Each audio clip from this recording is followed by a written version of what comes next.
back to our channel NCERT Science. So this video is a continuation of the NCERT Science series. Today we will be talking about Chapter 2 in NCERT Science, Is Matter Around Us Pure? So I want to mention that this video will also be helpful to those preparing for NEET and JEE, in addition to those preparing for CBSE boards or CBSE exams. And I want to mention that I encourage you to take your own notes. I will be talking and I will be explaining in my own words. I have pictures from the NCERT textbook that I found online, but I recommend you to take your own notes, understand what you're writing down, so that you can easily remember and recall whatever you learned during the exam, instead of just copying what's on the screen or what I'm saying. It would be very helpful for you if you take your own notes. Alright, so with that said, let's jump right in and start with Chapter 2, Is Matter Around Us Pure? So this is the second chapter of NCERT Science, which is a chemistry chapter, and I would like you to take your own notes. I'm going to go through every concept in the chapter, and hopefully it helps you understand the concept better. Alright, let's start. So, Chapter 2 is Matter Around Us Pure. So the chapter is starting with a question, but by the time we end this chapter, we will have answers to all these questions. Alright. So, all this is, again, an overview of an introduction per se. And they're setting the stage for this chapter. So they ask how many of the products that we buy from markets are pure, and if we ever notice the word pure written on the packs, like pure ghee, pure milk, stuff like that. And so we can see that most of the matter around us exists as mixtures. This is important because there are not many examples of matter that occur as pure substances around us right now. So mixtures don't necessarily need to be chaotic, right? So they can be uniformly mixed, and they can also exist without having a uniform distribution. But that's all what this chapter is about: classifying matter into how they exist naturally, or how they exist when they are mixed. That's all this chapter is about. Alright, so what is a mixture? Mixtures are constituted by more than one kind of pure form of matter, right? So if you have water, the chemical formula for water is H2O, and if you have salt, that's NaCl. So a mixture of water and salt gives you salt solution, right? Salt solution is a mixture. Why? Because it is a combination of two substances, water and salt. Okay, so a pure form of matter. So water in itself is a mixture of hydrogen and oxygen, right? Because in water there is H2O. The H stands for hydrogen, the O stands for oxygen. Similarly, in salt, the Na is sodium and the Cl is chlorine. So it's sodium chloride. So salt is a mixture of sodium and chlorine. Water is a mixture of hydrogen and oxygen. Salt solution is a mixture of salt and water and salt. So they're constituted by more than one. They can be more than two also. It doesn't need to be just two. There can be more, but it is more than one. That's how there is a mixture, because there's a combination. You cannot combine anything with just one unit. There has to be two. So that's a mixture. And going back up. sodium chloride is itself a pure substance and it cannot be separated by physical processes. So a pure substance in general is, let me decrease the thickness. Okay, so a pure substance is something that cannot be separated using physical means. Okay, so if you take a grain of salt, you cannot sit and separate it into sodium and chlorine, right? It cannot be separated by physical means. You cannot pull it apart and say, hey, I separated the sodium from the chlorine. You cannot do that. It cannot be separated by physical means unless there's a chemical process that's happening there. Sodium chloride cannot be broken down into sodium and chlorine.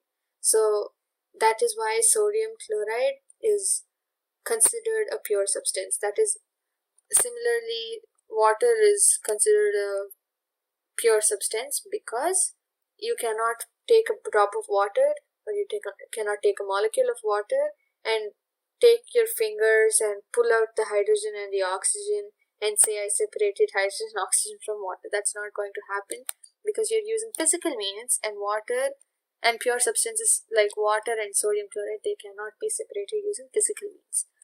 Alright, so what are the types of mixtures? We have different types of mixtures based on the nature of the components. Alright, so there's an activity here. You can try these activities on your own. Most of them are in a way that you can do it at home if you have the right materials, at home, in school, with your friends, whatever is fun for you, whatever helps you retain the information better. But yeah, there are many activities. You can keep doing it so you remember better. That's another way of learning. Alright, so filtration is a process of separating a mixture. Okay, so in that you take a filter paper and then you make it into a cone, you put it in the funnel, and there's a glass rod. So the liquid which has the mixture in it is poured through the funnel that has to touch the glass rod, and the filter paper collects one component of the mixture and gives out the filtrate, which is the pure liquid. That's how two substances are separated from each other using filtration. So in the following sections, we'll learn about solutions, suspensions, and colloidal solutions. And there are questions here that I would like you to try by yourself. If you have any questions, you can ask your friends, your teachers. You can go back to this video and see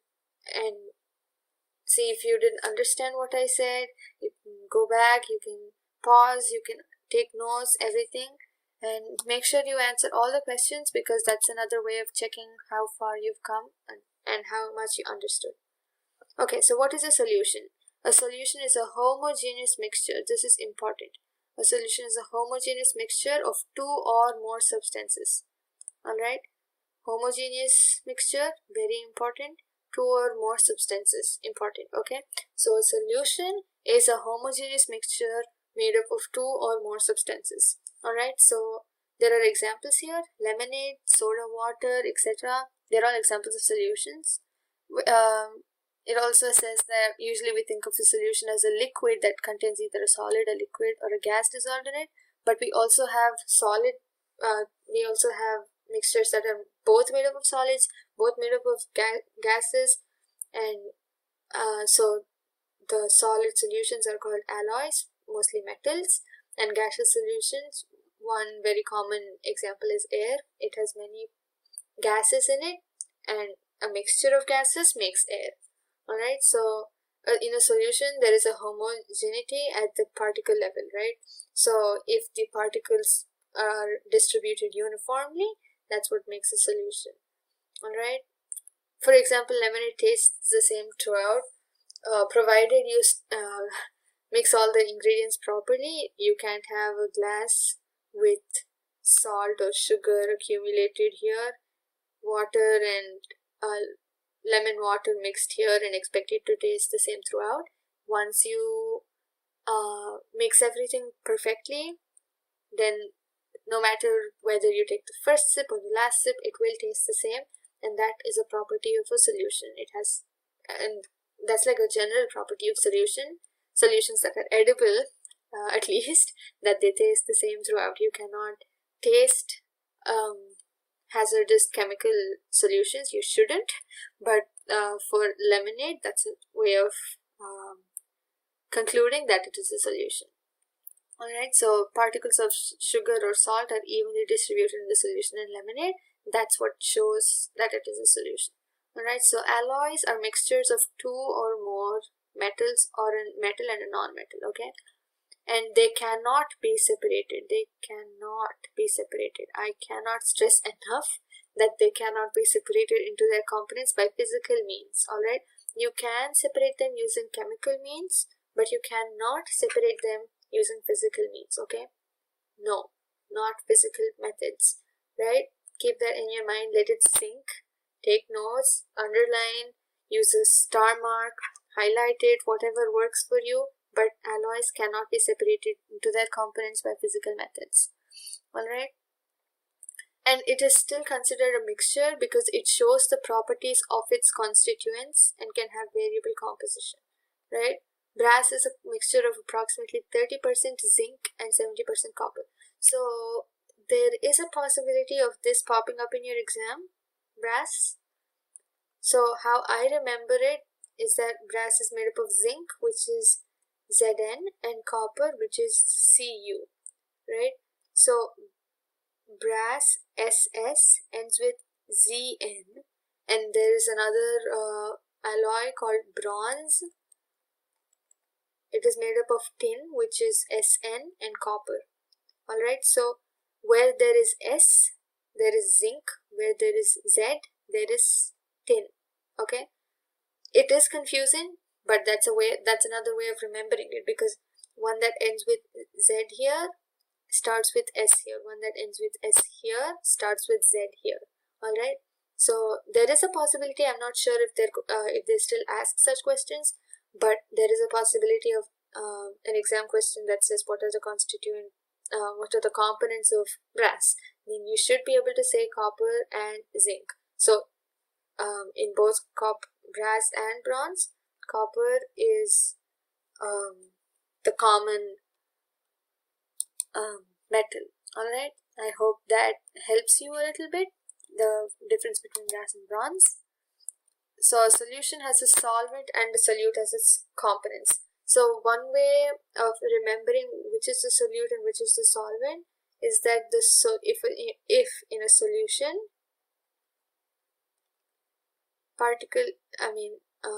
component A is greater than component B, this means that component A is the solvent, and so that would also mean that B is the solute. Alright, basically the solvent in a solution is always greater than the solute.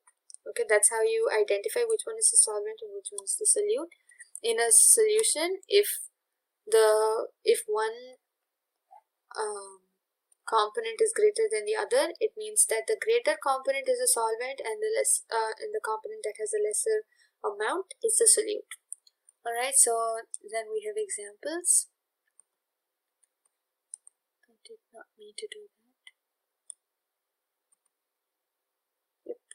Alright, so always in a solution, the solvent is greater than the solute. Alright, so we have examples that says a solution of sugar in water is a solid in liquid solution. So sugar is a solid and water is a liquid, right? So sugar is the solute because there's not much of sugar than water, and water is a solvent. Because in this solution, the amount of water will be greater than the amount of sugar. Water would be the solvent and sugar would be the solute. Okay, and then there is a solution of iodine in alcohol known as the tincture of iodine. it has iodine, which is a solid, and as a solute, and alcohol, which is a liquid, as the solvent. So there is this common misconception that liquids are always solvents and solids are always solutes, but that's not always true. There are some exceptions, and instead of confusing yourself, the best way to remember how to determine which one is the solute and which one is the solvent is this relation right here. All right. So in this solution of iodine in alcohol, alcohol is greater than the amount of alcohol would be greater than iodine. So that is why alcohol is the solvent and iodine is the solute. All right. Aerated drinks, soda water are gas and liquid solutions. Okay, so they contain carbon dioxide, which is a gas, as solute, and water, which is a liquid, as solvent. Okay, so carbon dioxide is present in lesser quantities than water. So the amount of water is greater than the amount of carbon dioxide in this. So because we consume more of the liquid than we do of the gas, right? That's how you can remember it. So because water is greater than carbon dioxide, water is a solvent and carbon dioxide is a solute. Alright, and then we have a mixture of a gas and gas. This is where we get confused because there is no liquid. We don't know what is a solute and what is a solvent. This is when this relation comes in handy. Air is a mixture of gas and gas. Air is a homogeneous mixture. We can see uneven composition and distribution of air components. So its constituents are oxygen and nitrogen mainly. They're not the only two components, but they're the main two components. And nitrogen, the amount of nitrogen is greater than the amount of oxygen in air. This means that nitrogen is the solvent and oxygen is the solute. All right, that's an easy way of coming to a conclusion about what is a solute and what is a solvent, because you can see that the greater one is the solvent and the lesser quantity constituent is the solute. All right, so we have properties of solutions coming up. It is a homogeneous mixture. This is important. The particles of a solution are smaller than 1 nanometer, which is 10 to the power 9. Okay, it's probably not clear. So 1 nanometer is 10 to the power negative 9 meters in diameter. So it's like very, very small. Imagine a meter and imagine 1 by 10 to the power 9 meter. That is the diameter. All right, so it's very small. They cannot be seen by the naked eyes because it is this small. Okay, and because of very small particle size, they do not scatter a beam of light. Passing through the solution. Okay, so the path of the light is not visible in the solution. All right, so I encourage you to start a table of sorts, and yeah. All right, so you can say solution. You can say solution, and then there is another coming up. There is another part of the table coming up. So if you take a tabular column, and if you start writing down the points here, it will be easier for you to distinguish between the coming parts of the lesson. All right, I will mention again that it is time to add on to the next column of the table. So the first column of the table would be solution. Just write down important points like it's a homogeneous mixture. The particles are smaller than 1 nanometer in diameter. That will be the second point. First point is this, second point is this. Third point can be it cannot be seen by the naked eyes. Fourth point is do not scatter a beam of light passing through the solutions. And the fifth point cannot be separated from the mixture by the process of filtration. Alright, and by filtration they mean by physical processes. Alright, and when left undisturbed, a solution is stable. That can be your sixth point. Okay, so next we learn how to calculate the concentration of a solution. Okay, so if there is a solution, the amounts of solute in each solution may differ, right? If I take 20 ml of water in both, 20 ml each, and if I add 1 teaspoon of sugar in beaker A, let's say, and 2 teaspoons sugar in beaker B, the concentration of sugar in both the beakers will be different. Okay, and I can also go and say the concentration of sugar in B is greater than the concentration of sugar in A, but that's not important right now. What's important here is that the amount of solute that's added to a particular amount of solvent determines its concentration, and it is not necessary that all solutions have the same concentration, which is why we have different methods to calculate the concentration of a solution. Let's learn how to do that. Alright, so so the proportion of solute and solvent can vary. Okay, they don't have to be the same in every solution in the world.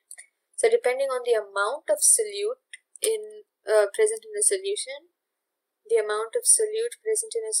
it can be called a dilute, concentrated, or saturated solution.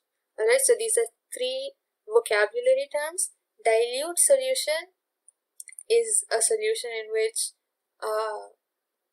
if you compare dilute and concentrated, the concentration of a dilute solution will be less than the concentration of a concentrated solution, right? That's how it gets its name. Concentration is more, that's why it's called a concentrated solution. And the concentration of solution in a dilute solution is not more than the other solution, which is why it's called a dilute solution. And the saturated solution we'll come across later in the chapter where I will explain in detail. Alright, so we have a question here that asks us, is the amount of salt and sugar or barium chloride that can be dissolved in water at a given temperature the same? And the answer to that is no. It depends on the solubility of the solute, how easily it can dissolve in water. Suppose salt dissolves more easily than sugar in water, let's say. In that case, if we dissolve salt at 5 degrees Celsius, it may take 1 minute. Okay, this is salt. And if we take a beaker of water with sugar and we use the same 5 degrees temperature, sugar and 5 degrees Celsius temperature, it may take 2 minutes. Why? Because the readiness with which salt dissolves in water is greater than the readiness with which the sugar dissolves in water. Alright, so the amount of 2 solutes that are dissolved in a given solvent at a constant temperature, at the same temperature, will vary based on the readiness with which the solute dissolves in the solvent. Okay, that is an important statement. I am not going to write it down because I know I know how all of us have the tendency to copy important statements down because we're afraid we'll miss something, but I am going to repeat it again. The amount of 2 solvents that can be dissolved in a given solute at the same temperature will vary based on the readiness with which the solute dissolves in the solvent. Okay, try to understand that, go back, pause, whatever, make it sink into your brain and write it down in your own words. Make sure you understand this because this is very important. Alright, at a particular temperature, a solution that has dissolved as much solute as it is capable of dissolving is said to be a saturated solution. Okay, when no more solute can be dissolved in a solution at a given temperature, at a given temperature is important. It is called a saturated solution. Alright, so let me clear this out because I need space to explain this part. Alright, so let's take 3 beakers. You're probably thinking what I'm trying to explain here, but so when there is a beaker here, beaker B and beaker C, A, B, C, and each of them have the same amount of water. Let's say 20 ml again, 20 ml here too, and 20 ml here as well. Okay, so if I take the same substance, which is salt, let's say this is salt, I add 5 grams of salt in this, I add 10 grams of salt in this, and I add 20 grams of salt in beaker C. Alright, so let's say the capacity of water to dissolve salt in it is 10 grams for every 20 ml. Alright, or half a gram for every ml of water. Let's say that's what it is. Then it would be, so then for beaker A, it's 5 grams in 20 ml. That means the capacity is greater than what it actually is present. Let's say the present condition is less than the capacity of water to dissolve it. Alright, here it's 10 grams, so 10 grams for 20 ml, this is the capacity of water. So the present condition is equal to the capacity of water, and here it's 20 grams for 20 ml, and that's greater, right? It has a capacity to dissolve only half a gram per ml, but here is 1 gram per ml. That is too much for water to dissolve salt. So the present condition is greater than the capacity of water, of how much it can dissolve, right? So in this scenario, A would be an unsaturated solution, right? I'm going to clear this out too.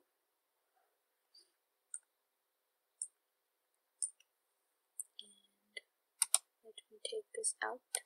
Alright, so in this experiment, A would be unsaturated because it has less concentration as the capacity. If you take the concentration, I'm going to say, that is less than the maximum concentration, or in other words capacity, that is equal. They're both equal. Alright, capacity and maximum concentration are the same thing. So the present concentration is less than the maximum concentration that is possible for water, and that's what makes it unsaturated. Here it is saturated. It's because the present concentration is equal to the maximum concentration, or the present concentration is equal to the capacity. Alright, that's what makes it saturated. And supersaturated is the condition where the present concentration, let me move here, the present concentration is greater than the maximum concentration or the capacity. Alright, that is the main difference between these three. Let's say all of them occur at 10 degrees Celsius. All of them occur at the same temperature under the same pressure conditions. They have the same volume of water, but the amount of solute that's in the 3 beakers is differing. And based on the capacity of water, I'm going to write it here again, 0.5 grams for every 1 ml. That's the capacity of water.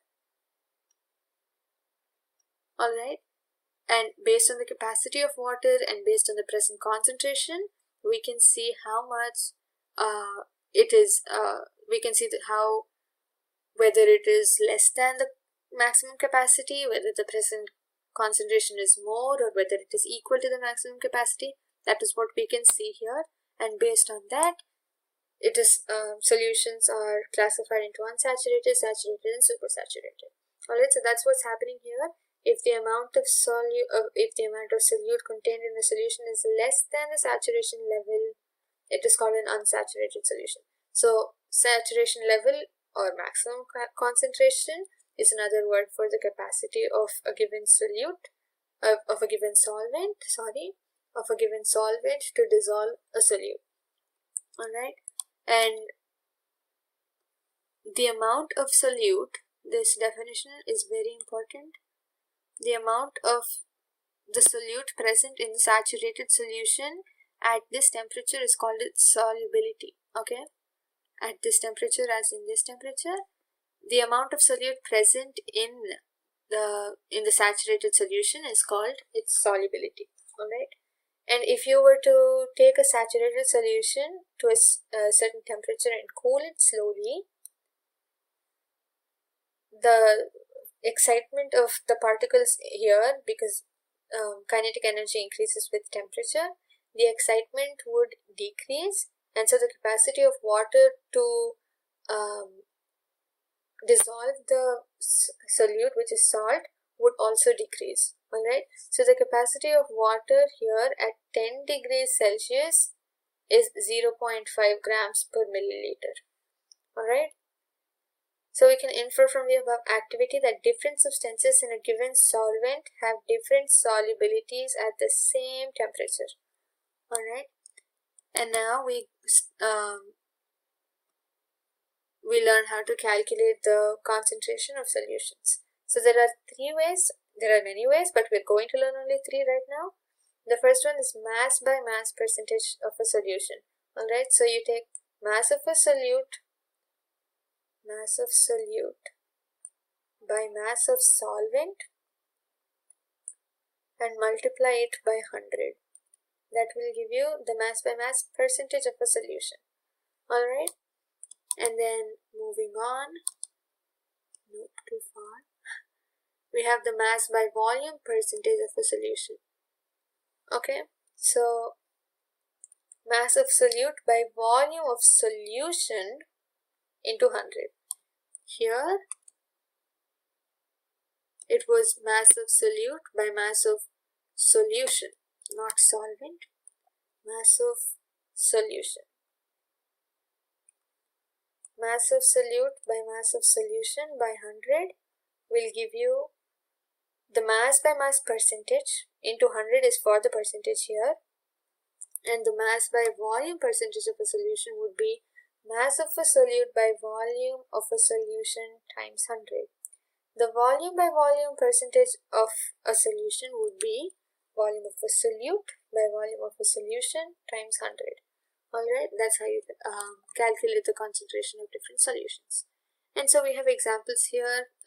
They gave the mass of one substance. I'm not going to say whether it's a solute or a solvent yet, and 320 grams of water. So I'm going to explain how to do one of them, and then you have the rest in your exercises at the end of the textbook, at the end of the chapter. So they gave 2 masses, and that's 40 grams and 320 grams. They're the same unit, so you don't have to worry about conversion. And based on this, we see that 40 is less than 320. So that would make 40 the solute and 320 the solvent. Okay, so when you're calculating, you would do mass of solute by mass of solution. So solution is solute plus solvent. So 40 plus 320 would be 360 times 100. And that's how you reach this answer.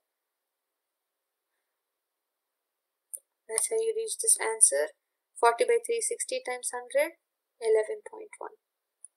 Alright, and what is the suspension? So this is the beginning of non-homogeneous systems. So homogeneous systems had solutions. So non-homogeneous systems have suspensions and colloids. Alright, so suspension will be the second column of the table that I asked you to make previously. So the first column would be solution. Solutions would be the first column. Second column would be suspension. And third column would be colloids. Okay.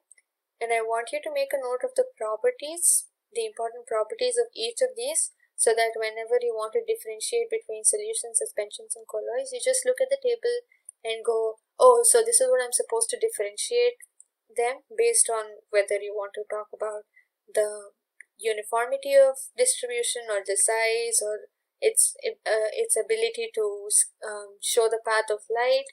All that you can differentiate just looking at one table. That's why I'm insisting you to make a table and see so that it's easier for you to learn. Alright, so suspension is a heterogeneous mixture. Alright, it is a heterogeneous mixture. No, let us zoom in again. Alright, so it's a heterogeneous mixture. That's the first property. I don't know what's happening. Yep, we finished all that. Right. And the particles of a suspension can be seen. They can be seen by the naked eye because they're big. They're bigger than the particles of a solution. The particles of a suspension scatter a beam of light passing through it and make its path visible. Alright, that's the second. So the first point was down here. It is a heterogeneous mixture. That's point number 1. If I can find my mouse, that would be helpful. Right. So the second point would be that it can be seen by the naked eye. The third point would be it can scatter a beam of light. Then it can make the path of light visible. That would be the fourth point. The solute particles settle down when a suspension is left undisturbed. When it is left undisturbed, that is important. They settle down only when the suspension is left undisturbed. When it is disturbed, the particles don't settle down. Okay, that would be the fifth point. And they can be separated from a mixture by the process of filtration. They can be. Yes, they can be separated from a mixture by the process of filtration. That would be your sixth point. Alright. So when the particles settle down, the suspension breaks and it does not scatter light anymore. Alright. That's not a point, but that's important. So you can write it down somewhere else as important. Alright, and so we're moving on to colloids. A colloidal solution is a heterogeneous mixture again. Milk is a colloidal solution. It's not a pure solution, it's not a suspension, it is a colloid. And because of the small size of colloidal particles, we cannot see them with naked eyes. But these particles can easily scatter a beam of visible light. Alright, and so far we've been saying solutions cannot suspend a beam of light. Suspensions can suspend a beam of light when they're unstable, and colloids can easily scatter a beam of light. But what is the scattering of beam of light? It's called the Tyndall effect. Okay, so the Tyndall effect is the name of the process of the phenomena in which the path of a light ray can be seen because of the size of the particles in the solution. That's what is called the Tyndall effect. Alright, this happens due to the scattering of light by the particles of dust and smoke in the air. That's just a general example. You can also find it in other colloidal and certain unstable suspensions.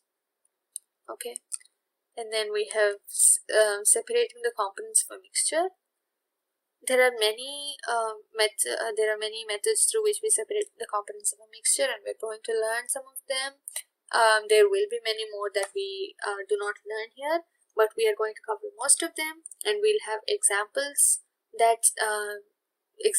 to the different ways in which we separate the components of a mixture. Alright, so let's get started. How can we obtain colored component from a blue or black ink? So this is an activity that you can do. and you can record your observations and see what happened. But the name of the process through which we separate the colored components of ink is evaporation. Okay, so that would be your first method of separating mixtures, evaporation. Alright, we find that ink is a mixture of a dye in water. So this is what you have to know.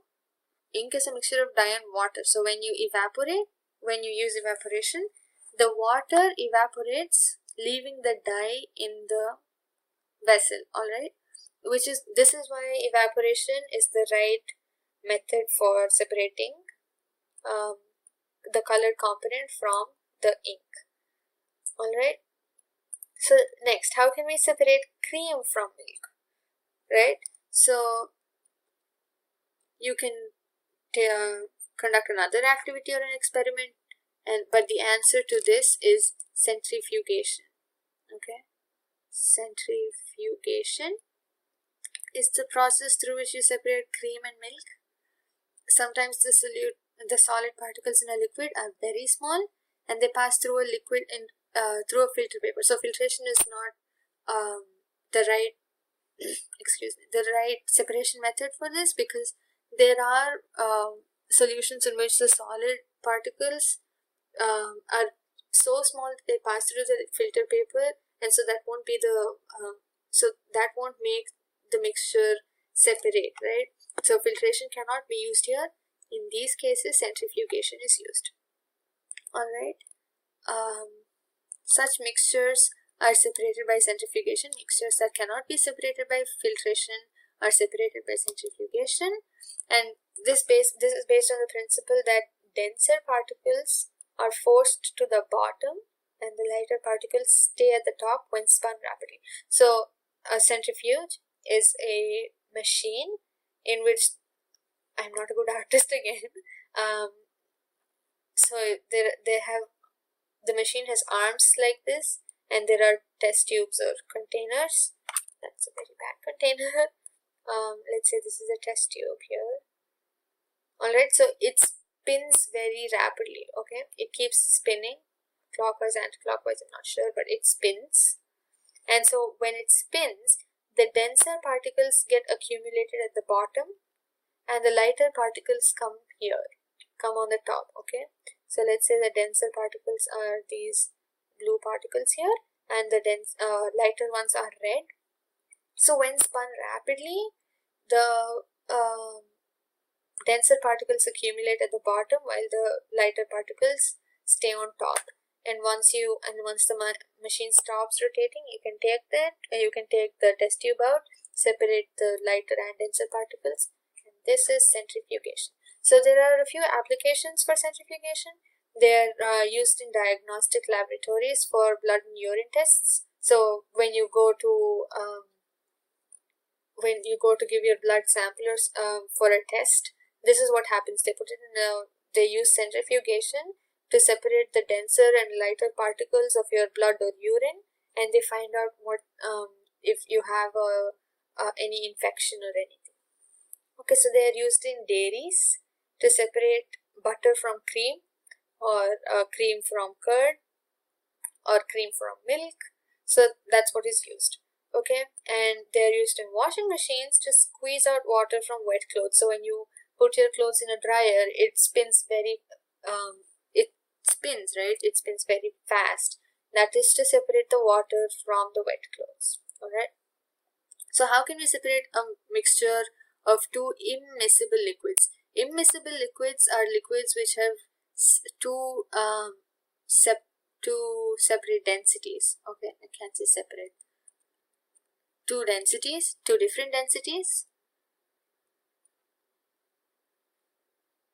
densities. Alright, that's what an immiscible liquid is. Miscible liquids are liquids which have very similar densities. Alright, so kerosene oil and water is a very good example of two immiscible liquids, and they are separating using the separating funnel method, in which there is a container like this, and the density of water density of water is greater than the density of kerosene oil. So water accumulates at the bottom and kerosene stays on top. Alright, so then we have a stopcock here. Once we open it, all the water trickles down. We have a small passageway of sorts. So the water trickles out, and once all the water is left, you can close this back up, and what's left will be kerosene. And that's how you separate water and that's how you separated water and kerosene. And that's also how you separate two immiscible liquids through the separating funnel method. Alright, so this also has a couple of applications.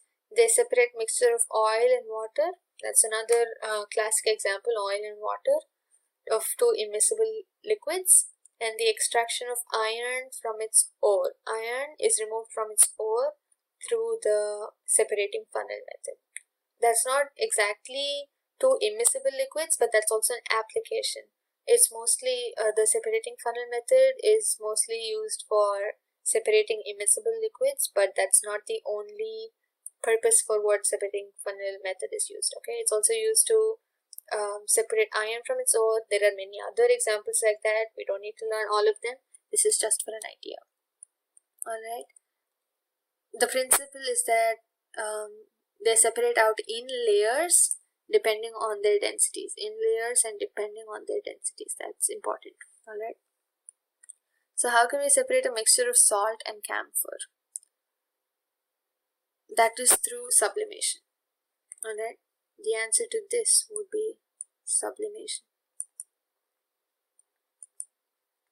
Alright, so we learned about sublimation in chapter 1. I said sublimation is the process in which a solid directly changes into a gas without going through the liquid phase, right? So that's how salt and camphor are separated. Okay, so the camphor in the mixture, so camphor is a sublimable substance.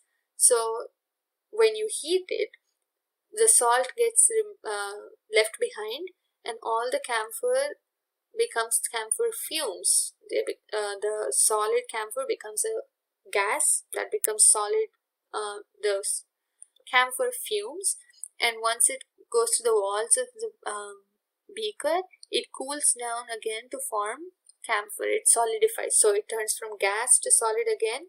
What is that process called? Right, deposition. Right, if you got deposition, good job. Give yourself a pat on the back because you have been revising.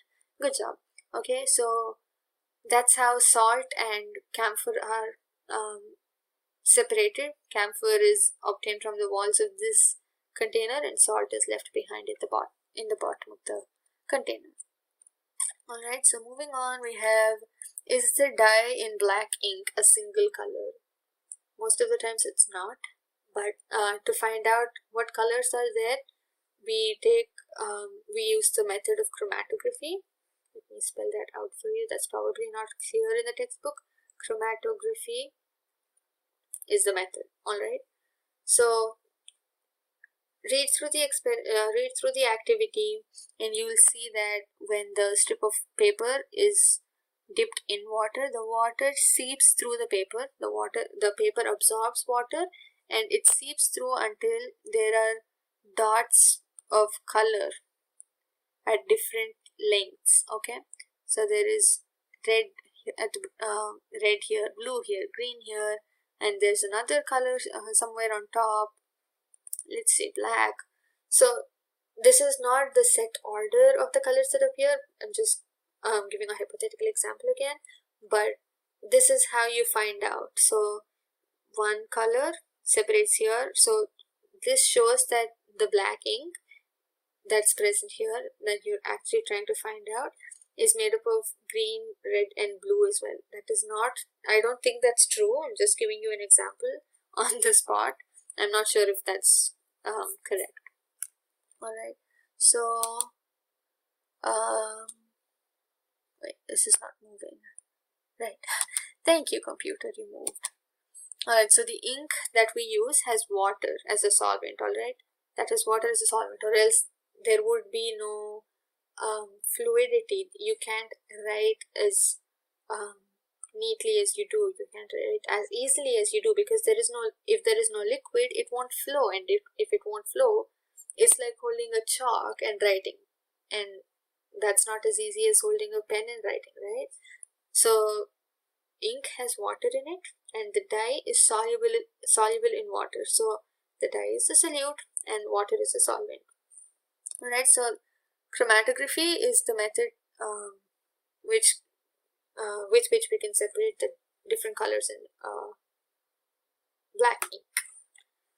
So we have applications to separate the colors of a dye, to separate pigments from natural colors, and to separate drugs from blood during the drug test. This is what happens. They use chromatography.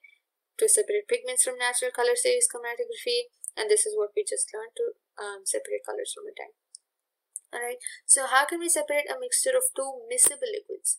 Miscible liquids are liquids whose densities are very similar. Okay, densities are similar. That is, such mixtures are separated using distillation. Alright, distillation.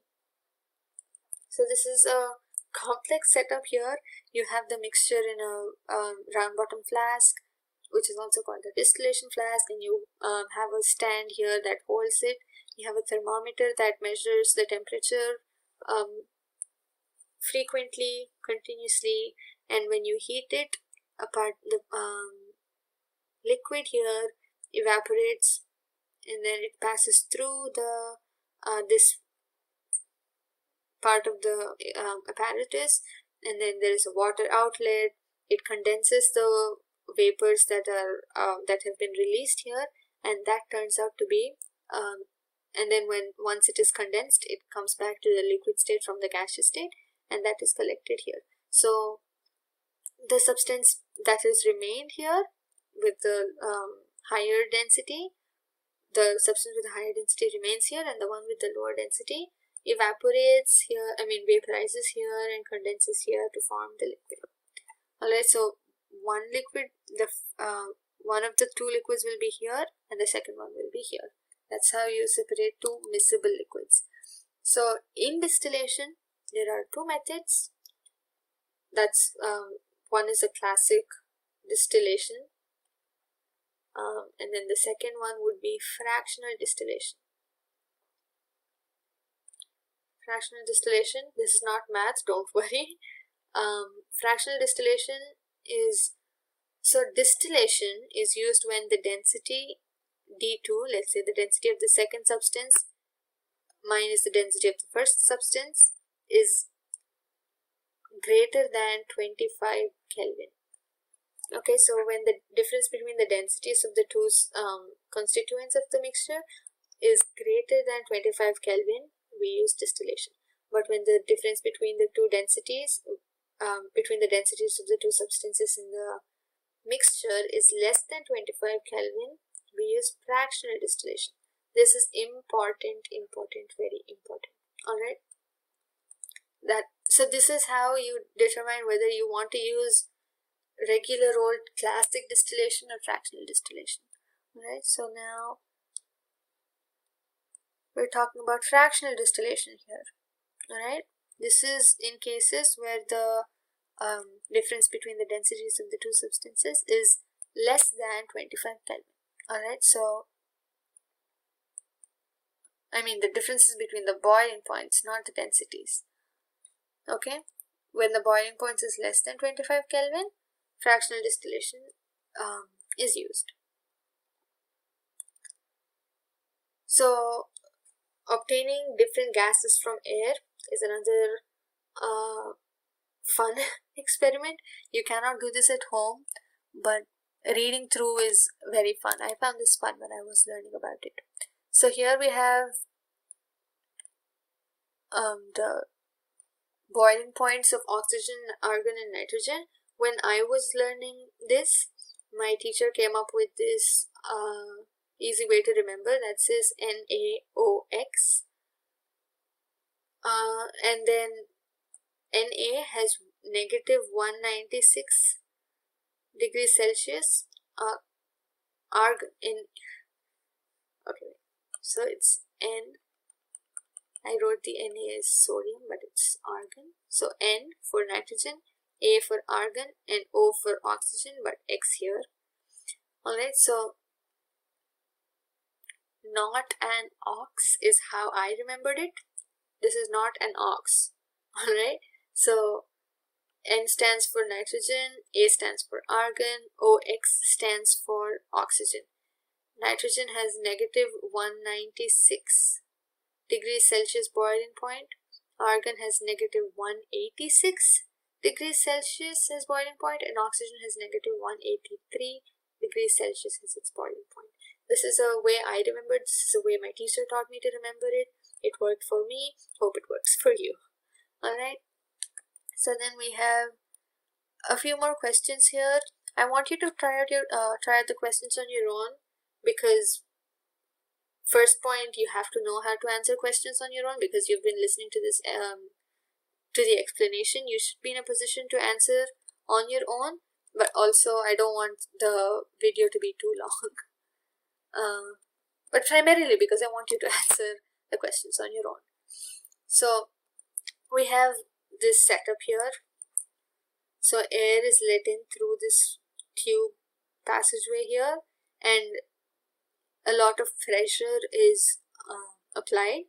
So pressurized air is hot air.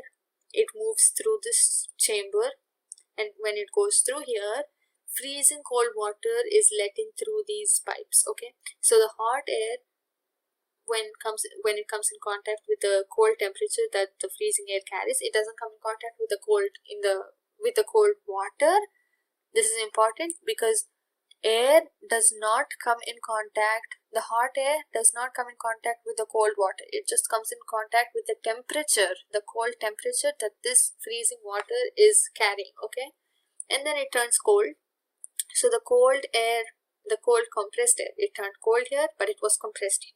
So the cold compressed air moves from this chamber into the separator chamber. At this point, carbon dioxide comes out as dry ice, and the rest of the constituents of air carry on. And there is an expansion jet here in which liquid air is sent here. Okay, and at this point, air is traveling as a liquid.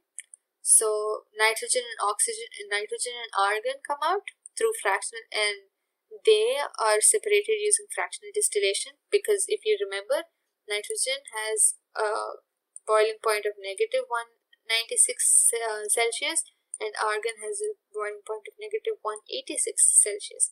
When they are converted into Kelvin, the difference between their boiling points, boiling point 2 minus boiling point 1, is less than 25 Kelvin. So they are separated using the fractional distillation method, and oxygen is remaining here.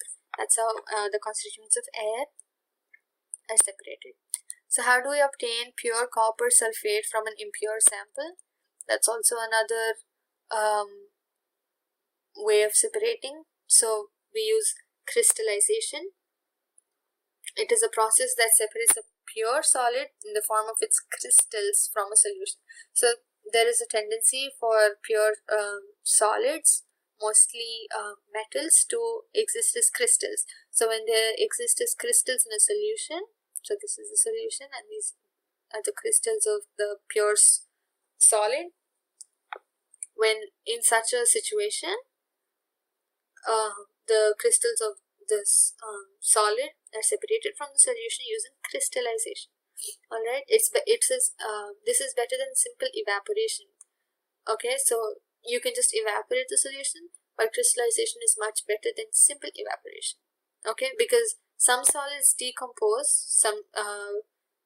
When you have evaporation, some solids just decompose, or sugar, it gets charred, or maybe it turns black because of the heat or because of the dryness, and some impurities may remain dissolved in the solution even after filtration. So evaporation and filtration won't work here, which is why crystallization is the better form of separating the mixtures. We have applications.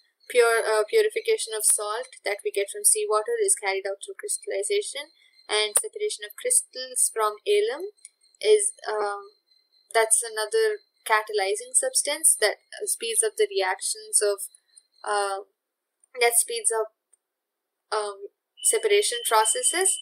That is also separated using crystallization. All right. So from one of the above methods, we get a pure substance, and then we have here we have the purification system of water. All right. So don't mind my bird in the background.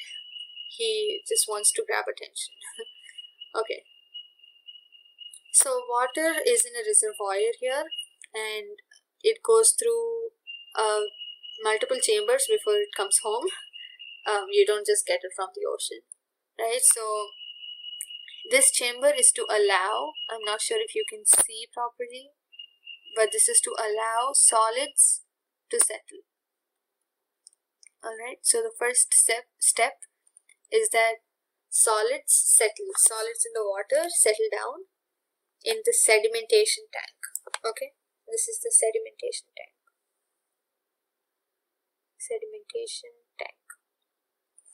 That's the first chamber, that's the first step. Alright, so the second step is the loading tank. Okay, this is the chamber in which, let me decrease the thickness, in which the water has to sediment the impurities, not two impurities. The impurities. Alright, and then the third step would be the filtration tank.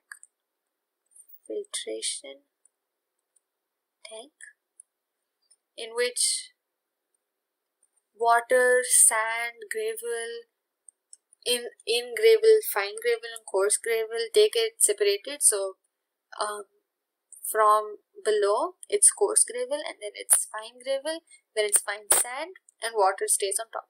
Alright, so that's how they're filtered, and because of their masses or densities, the denser substances collect at the bottom and the lighter ones stay on top. Okay, that's how they're separated at this level, and then the water goes through chlorination, in which chlorine is added to water that kills the bacteria. Okay, that kills bacteria that's present in the water, and from there it comes home. All right, so water that comes home is chlorinated, it's filtered, it's loaded, it's sedimented. So that's how those are the steps that the water goes through to be pure and comes home. All right, that's water purification system. And then we have physical and chemical changes. In the previous chapter, we learned about a few physical properties of matter. If you remember well, if you studied after that, you should remember the physical properties of matter, like color, hardness, rigidity, fluidity, density, melting point, boiling point. They're all physical properties, right? And the interconversions of state is a physical change, because one characteristic of physical change is that it is reversible. So it can turn from a solid can turn to a liquid, but it can also turn back into a solid, which is why it's called a physical change, right? Chemical properties come in when you're trying to differentiate between two substances which have the same state of matter. All right, water and cooking oil are liquids because they have the same physical properties, but their chemical characteristics are different, so they're different substances. All right, they differ in odor, they differ in inflammability, all that. And then during the burning of a candle, this is a fun question. During the burning of a candle, both physical and chemical changes take place. Can you distinguish these? Think about it. talk to your friends, talk to your teacher, talk to anyone, see if they know the answer too. If you need help, ask your teacher or your friends. But this is a very fun example. I don't want to tell you the answer because I want you to think about it. Alright, and then we have questions here. And there are the types of pure substances. So pure substances are of two types. Pure substances, they're either elements or compounds. Okay. So elements, we have a little introduction about elements here. He defined that an atom as a basic form of matter that cannot be broken down into simpler substances by chemical reactions. But now we know that elements can be broken down into into atoms, and atoms can be broken down into subatomic particles. But this was in the 18th century, so give the guy a break. Okay, so properties of so elements are divided into metals, non-metals, and metalloids. So we have the properties of metals. They're shiny. So these are general properties. There are exceptions, I know, but these are the general properties. So they have luster, they're shiny, they have silvery gray or golden yellow color, they conduct heat and electricity, so they're good conductors of heat and electricity. They are ductile, that means they can be drawn into wires. They are malleable, they can be hammered into thin sheets. They are sonorous, they make a ringing sound when they're hit. Alright, so these are some physical properties of metals. And we have examples of metals: silver, gold, copper, iron, sodium, potassium. These are typically not examples that we think of when we say metals, but these are also metals. Okay, mercury is the only metal that is liquid at room temperature. This is an exception. Okay, EXC, exception. Non-metals, they display a variety of colors. They're just not restricted to silvery gray or golden yellow. They have a variety of colors. They are poor conductors of heat and electricity. Metals are good conductors of heat and electricity. Non-metals are poor conductors. They are not lustrous, they are not sonorous, they are not malleable. Okay, and we have hydrogen, oxygen, iodine, carbon, bromine, chlorine. All those are examples of non-metals. So there are a few elements that have intermediate properties, like how liquids are. They're not as extreme as solids or gases. They're intermediate. That's how metalloids are. They show some properties of metals and some properties of non-metals. Okay, so some examples are boron, silicon, germanium, etc. Alright, so we have compounds. A compound is a substance composed of two or more elements chemically combined with another in a fixed proportion. This is important. Fixed proportion. Compounds examples: H2O for water. It's a fixed proportion. Hydrogen to water proportion is 2:1. Or we have carbon dioxide is a compound. Carbon to oxygen ratio is 1:2. Right? It's a fixed proportion. If you say CO, the carbon to oxygen ratio is 1:1. Even though they both have carbon and oxygen, they're not the same compounds because the ratio is different. Alright, that's what distinguishes one compound from another, even though they're made up of the same elements. Alright, so we have another activity, and let's move on. We have differences between compounds and mixtures and compounds. Elements or compounds mix together to form a mixture, and no new compound is formed. Elements react to form new compounds. Okay, that's the first difference. A mixture has a variable composition. The composition of each new substance is always fixed. That means it has a fixed proportion. Okay, that's what differentiates compounds from mixtures, the fixed proportion that it has. A mixture shows the properties of constituent substances. The new substance has totally different properties. Okay, so a mixture, let's take lemonade. It has the sour taste of lemon and the sweet taste of sugar and the salty taste of salt if you add salt. But then a compound, if you take water, this has totally different totally different properties. For example, hydrogen and oxygen are both combustible. That is, they support combustion, they support burning, but together, what does water do? It puts out fire. So together, it has a totally different property. Here, individually, hydrogen and oxygen supported burning, but together, when they join together, they put out a fire. So they have totally different properties. The constituents can be separated fairly easily by physical methods. The constituents can be separated only by chemical or electrochemical reactions. Okay, so this is an important point too. Alright, so then we have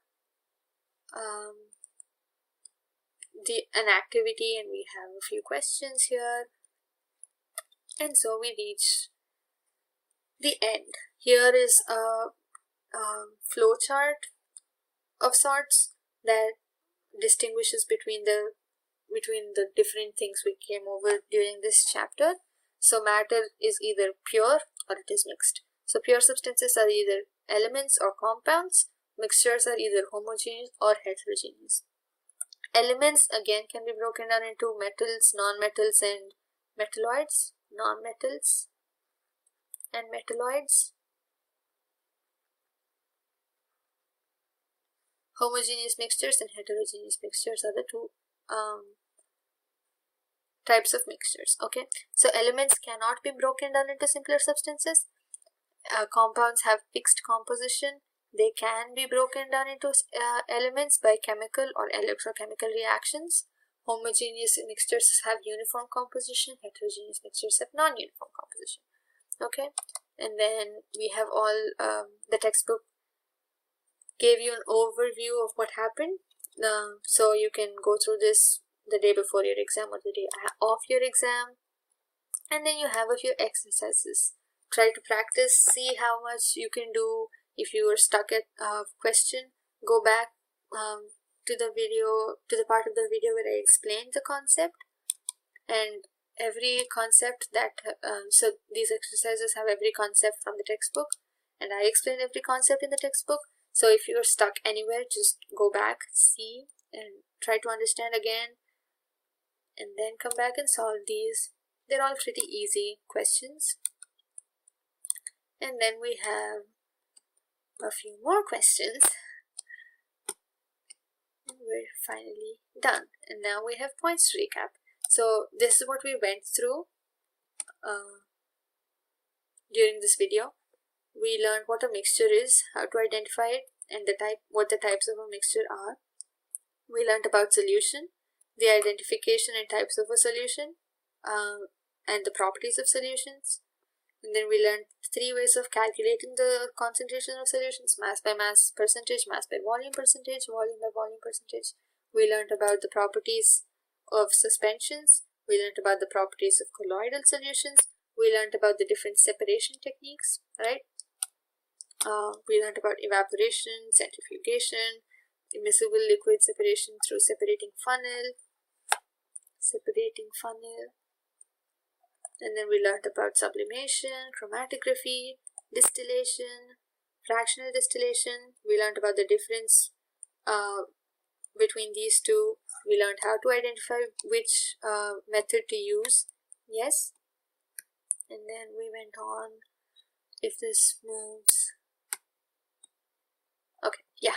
So we went on to learn about the separating components of air, how to do it. We looked at the setup. We learned about water purification. We learned about the types of pure substances between elements, and we learned about elements and compounds. We learned, and then we went through the flow chart or the graphical organization of different types of matter. Alright, so that is it for this video. I hope this video helped you understand this chapter better, and head on to the next video, which will cover chapter 3 of NCERT Science. And you can do this. Have a great rest of your day. Don't forget to like and share this video, subscribe to our channel, and rock your exam. All the best. Bye-bye.